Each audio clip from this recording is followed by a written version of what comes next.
జై శ్రీమన్నారాయణ.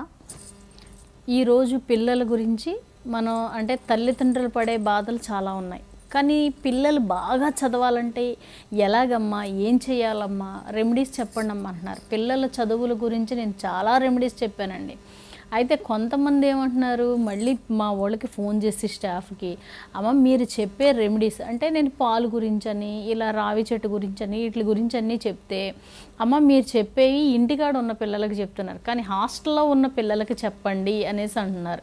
అయితే ఇప్పుడు నేను చెప్పే పని కనుక హాస్టల్లో ఉన్న పిల్లలకు కావచ్చు, ఇంటి దగ్గర ఉన్న పిల్లలకు కావచ్చు, ఎవరికి చేసినా కూడా మంచి తెలివితేటలు, మంచి అంటే ఒక రకంగా చెప్పాలంటే ఆరోగ్యం కూడా, అలాగే ఏది చదివినా కూడా చక్కగా గుర్తుంటుంది. మంచి తెలివితేటలతోటి, చురుకుదనంతో చక్కటి శక్తివంతులు కింద తయారవడం అనేది ఆ భగవంతుడు ఒక రకంగా ఆ రెమెడీ ద్వారా ఇస్తారు అనేది నా నమ్మకం. అలాగే మీరు కూడా నమ్మి చెయ్యండి.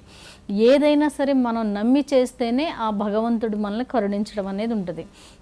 అయితే చూడండి, ఏం చేయాలి అని అంటే, పిల్లలు చదువుకుంటున్నారు కదమ్మా, చాలా బాగా చదువుతున్నారు అని అనుకునే టైంలో కొన్ని రోజులు డల్ అయిపోతున్నారు, కొన్ని రోజులు బాగా చదువుతున్నారు, కొన్నిసార్లు ఎగ్జామ్స్లో మంచి మార్కులు వస్తున్నాయి, కొన్నిసార్లు ఎగ్జామ్స్లో పూర్తిగా డల్ అయిపోతున్నారు అంటున్నారు.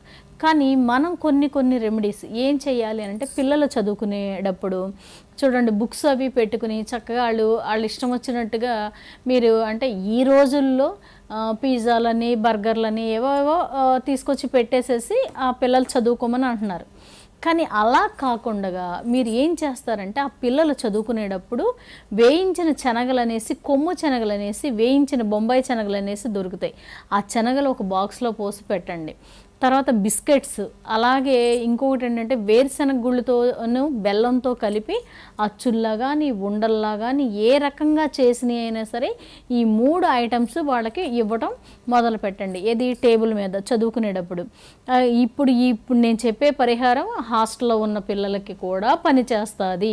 ఎందుకంటే చాలామంది ఫోన్ చేసి మా ఆఫీస్కి అడుగుతున్నారంట. కాబట్టి హాస్టల్లో ఉన్న పిల్లలకైనా సరే చక్కగా వేరుశనగ గుళ్ళతో చేసినవి బిస్కెట్స్, తర్వాత శనగలు.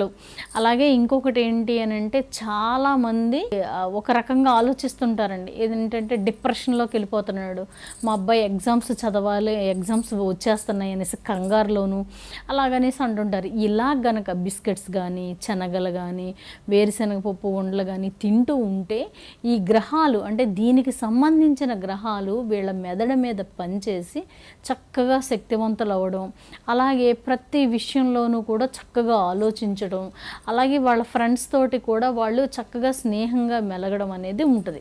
కాబట్టి మీ పిల్లలు టాపర్స్ అవ్వాలి అని అంటే కనుక హాస్టల్లో ఉన్న పిల్లలైనా, ఇంటి దగ్గర ఉన్న పిల్లలకైనా సరే చదువుకునేటప్పుడు పోనీ అందరినీ తినక్కర్లేదండి, కొంచెం అయినా సరే చిన్న చిన్న బాక్సుల్లో పెట్టేసి అక్కడ చదువుకోనన్నా అనేసి అనండి.